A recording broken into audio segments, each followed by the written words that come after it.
ಭಾರತೀಯ ಜನತಾ ಪಾರ್ಟಿಯ ಜನಾಕ್ರೋಶ ಯಾತ್ರೆ ಬಹಳ ಯಶಸ್ವಿಯಾಗಿ ಮೈಸೂರಿನಿಂದ ಪ್ರಾರಂಭ ಆಗಿರ್ತಕ್ಕಂಥ ನಮ್ಮ ಯಾತ್ರೆ ಮೈಸೂರು, ಮಂಡ್ಯ, ಹಾಸನ, ಮಡಿಕೇರಿ, ಮಂಗಳೂರು, ಉಡುಪಿ, ಚಿಕ್ಕಮಗಳೂರು, ಅದೇ ರೀತಿ ಉತ್ತರ ಕನ್ನಡ, ಶಿವಮೊಗ್ಗ ಮುಗಿಸ್ಕೊಂಡು ನಿಪ್ಪಾಣಿ, ಬೆಳಗಾವಿ ಮುಗಿಸ್ಕೊಂಡು ನಾಳೆ ದಿನ ಬಾಗಲಕೋಟೆ ಮತ್ತು ಬಿಜಾಪುರ ಎರಡೂ ಜಿಲ್ಲೆಗಳಿಗೂ ಹೋಗ್ತಾ ಇದ್ದೇವೆ.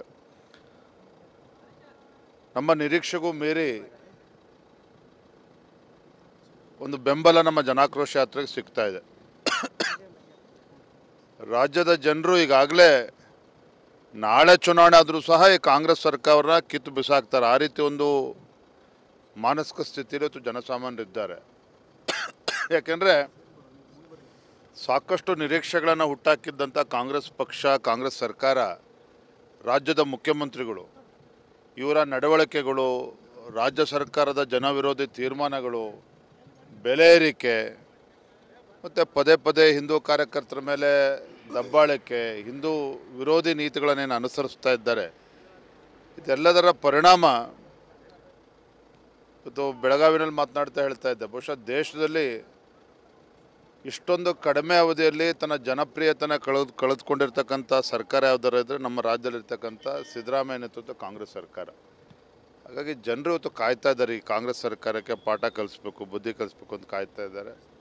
ನಾವು ವಿರೋಧ ಪಕ್ಷವಾಗಿ ಪ್ರಾಮಾಣಿಕವಾಗಿ, ಯಾಕೆಂದರೆ ಈಗ ಯಾವುದೂ ಚುನಾವಣೆಗಳಿಲ್ಲ, ಆದರೂ ಸಹ ವಿರೋಧ ಪಕ್ಷವಾಗಿ ನಮ್ಮ ಜವಾಬ್ದಾರಿಯನ್ನು ಭಾಳ ಜವಾಬ್ದಾರಿಯುತವಾಗಿ ನಿರ್ವಹಿಸ್ತಾ ಇದ್ದೇವೆ.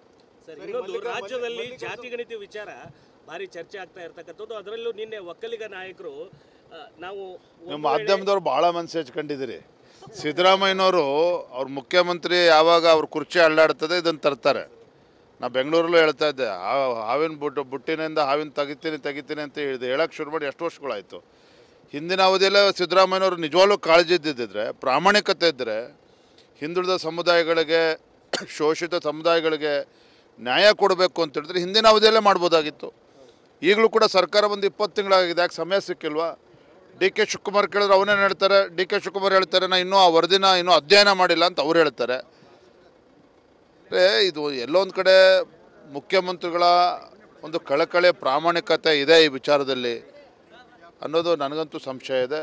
ಅಖಂಡ ಲಿಂಗಾಯತರನ್ನು ತುಳಿಯುವಂಥ ವ್ಯವಸ್ಥೆ ನಡೆದಿದೆಯಾ ಅಂತ ಸರ್ ಸಿದ್ದರಾಮಯ್ಯ ಸರ್ಕಾರ? ಅದು ಹಿಂದಿನ ಅವಧಿಯಲ್ಲೇ ವೀರಶೈವ ಲಿಂಗಾಯತ ಪ್ರತ್ಯೇಕ ಧರ್ಮ ಅಂತೇಳಿ ಬೆಂಕಿ ಹತ್ತಕ್ಕಂಥ ಒಂದು ಷಡ್ಯಂತ್ರ ಸಿದ್ದರಾಮಯ್ಯ ನೇತೃತ್ವ ಕಾಂಗ್ರೆಸ್ ಸರ್ಕಾರದಲ್ಲಿ ಆಯಿತು. ತದನಂತರದಲ್ಲಿ ವಿಧಾನಸಭಾ ಚುನಾವಣೆ ಹತ್ರ ಬಂದಾಗ ಡಿ ಕೆ ಶಿವಕುಮಾರ್ ಏನು ಹೇಳಿದ್ರು, ಇಲ್ಲ ನಾವು ಕಾಂಗ್ರೆಸ್ಸಿಂದ ಬಹಳ ದೊಡ್ಡ ತಪ್ಪ, ಇದೇ ಬಳ್ಳಾರಿನಲ್ಲಿ ಭಾಷಣ ಮಾಡಿದ್ರು ಡಿ ಕೆ ಶಿವಕುಮಾರ್, ನೆನಪಿದೆ ನನಗೂ ಕೂಡ.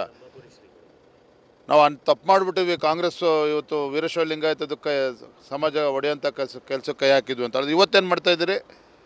ಮುಸಲ್ಮಾನರ ಓಲೈಕೆ ಮಾಡುವ ನಿಟ್ಟಿನಲ್ಲಿ ಇವತ್ತು ಹಿಂದೂಗಳಿಗೆ ಅಪಮಾನ ಮಾಡ್ತಾ ಇದ್ದೀರಿ. ಅಂದರೆ ಹಿಂದೂ ಮತ್ತು ಮುಸಲ್ಮಾನರನ್ನ ಹೊಡಿತಕ್ಕಂಥ ಕೆಲಸಕ್ಕೆ ಇವತ್ತು ರಾಜ್ಯದ ಮುಖ್ಯಮಂತ್ರಿಗಳು, ಕಾಂಗ್ರೆಸ್ ಸರ್ಕಾರ ಕೈ ಹಾಕಿದೆ.